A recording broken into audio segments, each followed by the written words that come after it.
The Agartala Municipal Corporation organized the Sharda Sanman 2024 at Rabindra Shatvarshiki Bhavan, honoring outstanding achievements in Durga Puja celebrations.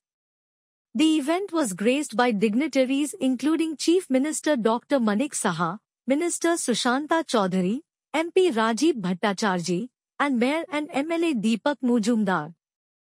The program began with a traditional lamp lighting ceremony, followed by an enthralling duck performance on the balcony, creating a vibrant rhythmic atmosphere.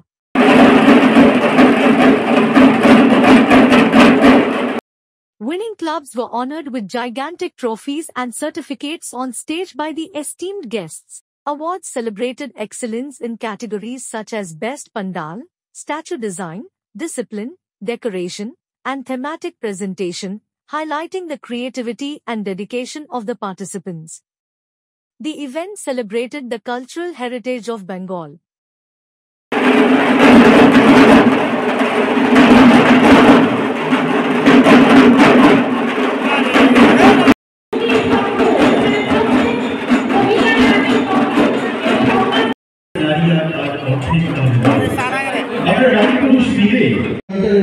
Selection আজকে করা হবে কোন class কোন বিষয়ে পেল এই যে যাদেরকে সিলেক্ট করলো বিশিষ্ট ব্যক্তি বিদ্যজন এই সমাজে তাদেরকে উনি যেভাবে বের করলেন এর জন্য আমি ধন্যবাদ দেবো এবং আপনাদেরকে আমি ধন্যবাদ দেবো যে আপনারা এখানে এসছেন আপনারা পরিশ্রম করেছেন পরিশ্রম ছাড়া তো নিশ্চয়ই হয়নি তো আজকে অত্যন্ত আনন্দ মুখর আজকে একটা দিন সবাই আমরা একসাথে মিলে এই আনন্দ উপভোগ করি এবং এক ত্রিপুরা শ্রেষ্ঠ ত্রিপুরা এক আগরতলা শ্রেষ্ঠ আগরতলা সেটা আমরা আগামী দিন চালাবো সবাইকে অসংখ্য ধন্যবাদ জানিয়ে আমরা বক্তব্য শেষ করছি জয় হিন্দ।